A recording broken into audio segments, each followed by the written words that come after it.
This weekend, Ridley Scott is bringing us back to the Colosseum for Gladiator II. Is it better than the original? Let's talk about it.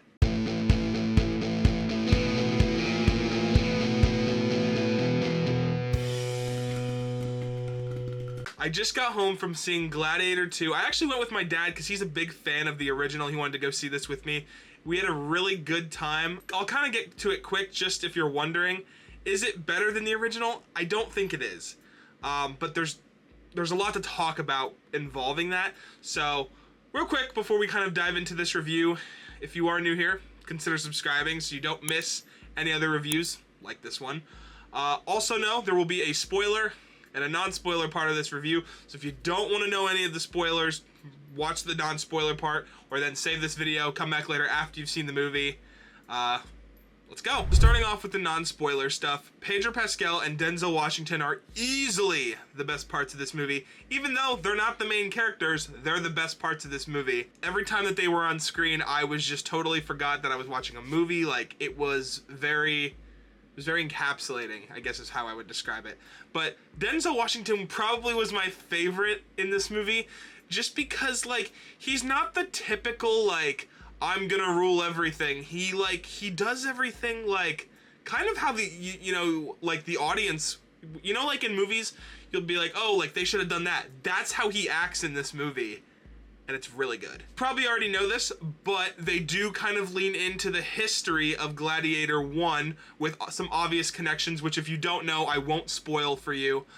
But there are definitely connections to Gladiator 1 in this movie. Probably the biggest thing is how much they dive more into, like, just the big, like, set pieces of everything with, like, the Colosseum fights and all the like, there's, like, 5 or 6 different gladiator fights in this movie. And they're all, like, very different from each other. Like, none of them are the same. And if that's not enough for you, the gore is, like, dialed up to, like, 30. Like, it's crazy. Like, there were multiple times where, like, I was, like, looking, I was like, some of these shots were pretty gory. Obviously, for that reason, it has an R rating. While the story isn't, to me, it wasn't quite as personal as the first movie was, it's definitely bigger in scale. So, you know, if you're someone that you'd rather a bigger scale movie than something personal, then you'll probably like this over the original. But I definitely slightly prefer the more personal story of Gladiator 1. But this movie still has a really solid story that's kind of like depicted over the entire Roman Empire. Finally, I just want to say the emperors that they have, they're like twin emperors. They kind of lead the Roman Empire. One's played by Joseph Quinn. The other one, I'm not quite sure. But Joseph, you know, they are kind of played off as like a joke in the movie. But Joseph Quinn's part in this, he actually does get a few moments where, like, he kind of takes charge a little bit, and I like that a lot. Now let's talk spoilers. So this one takes place 16 years after the events of Gladiator 1.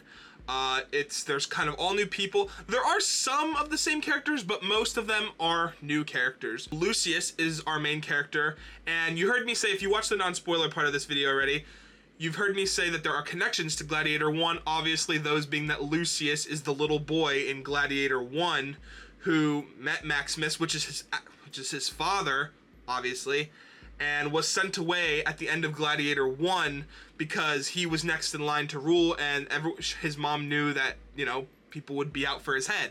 So she sent him off. This is his story of now coming back, but people don't know that right away, and it's kind of the story of him telling that, and then him kind of, you know, trying to make Rome not this, like, tyrant city that's, like, obsessed with blood and gore and war just to appease its people.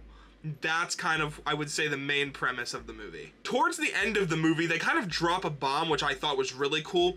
Denzel Washington was already, you know, he was a cool character, but towards the end of the movie, they give him a little bit of backstory, and they actually talk about how he was a gladiator. Like, they show the symbol on his chest. They kind of talk about how he was a gladiator during the time when Lucius's grandfather, or Maximus's father, was, like, when Rome was under his rule. And it's just kind of cool to see that come full circle.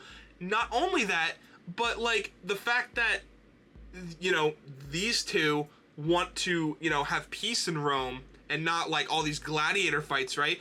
And he got the same thing happened to him, but he wants to actually like strip Rome down and then rebuild it, but still have like the power, like he keeps talking about the power throughout this movie. I should also mention that he kills Lucilla towards the very end of the movie.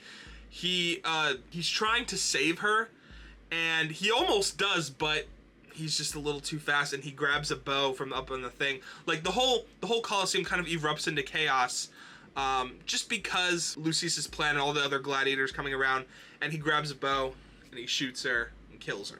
That obviously leads Lucius to kind of chase him down, and there's like a whole thing, like they have like their own little battle, just them two, like right outside of the walls of Rome. Lucius kills him, and then that kind of leads him, because he used to be like, he's part of the royal family, so he can then rule and bring Rome back to like it's like a better Rome. What they call it, the dream Rome, like what his dad envisioned. You heard me mention Pedro Pascal's a really good part of this movie, and he is, because a lot of his scenes are just him like trying to make his own choices. You could see that he's trying to, but he's also under the pressure of Rome, so it's not quite easy for him to do that without like risking his family. And there's a lot of people in this movie that fall under that, but there's plenty that don't as well. Moving into probably the meat of the movie, the fights. There's so many fights in this movie. Like I think like there's 6 or 7. I'll quickly describe them and talk about them a little bit. The first one isn't really a fight in the gladiator pit, but it's the Romans coming to like invade one of the last like territories that they need, and that's where Lucius is captured. It's just crazy because they have like all these ships, and they're like doing flamethrower. Like that's like the opening scene of the movie. It's great. It's really good. Probably one of my favorite scenes in the whole movie. The first gladiator fight that they have isn't in the Colosseum, but it's in like that smaller one before they get to the main Colosseum. It's just like a bunch of like rabid baboons, and Lucius like ends up killing one by like biting it, and then like he goes crazy. Moving on to the Colosseum, one of the first fights is like a rhino. They do something really cool. He ends up like doing the kind of dirt thing that his dad did, but he throws it up, and the rhino like tries to go into it and crashes right under the wall, breaking off his horn. That was pretty cool. Also, I do want to say, I saw this in IMAX. The sound design was insane for this movie. Like when that rhino hit that wall, like I literally felt like my whole theater shook. I'd say probably my favorite one in this movie was I call it the sea battle in the Colosseum. They fill the Colosseum with water, and it's just like they're on ships, and they filled it with sharks. What? I know it's a little unrealistic, but it's Ridley Scott and it's sharks in a gladiator movie. I mean, I'll throw out a little bit of historical accuracy for a scene like that. It was pretty cool. It was pretty cool. And then the final one is just a 1v1 when Pedro Pascal's character betrays the two emperors because he's trying to make Rome better, and they find out and they put him in the gladiator pit.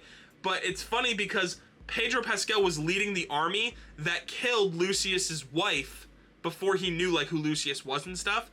So he wants to kill Pedro at first, but then they kind of have a slight talk in the arena and learn who each other are, and then they like lay down arms. Like they don't fight.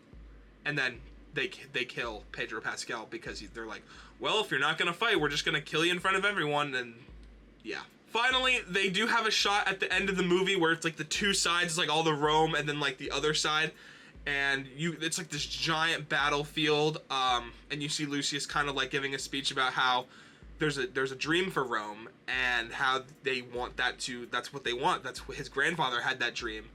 And you watch them all lay down their weapons, and that's kind of it. It looked really good on the big IMAX screen. It was incredible. So yeah, guys, that is my review for Gladiator 2. Let me know what you thought about the movie, if you've seen it, down in the comments below. And, you know, if you're not planning on seeing it, I highly recommend you do. It's definitely worth it if you're kind of worried, you know, I don't think it's going to live up to the hype of the original. Even though it might not, it's still worth seeing, especially just because of the cool fights and the it does kind of is like a sequel. Like, it's not just like another one. It definitely like connects to the first one. So I would definitely consider checking it out. So with that said, I will see you all in the next video, Kernels. Peace.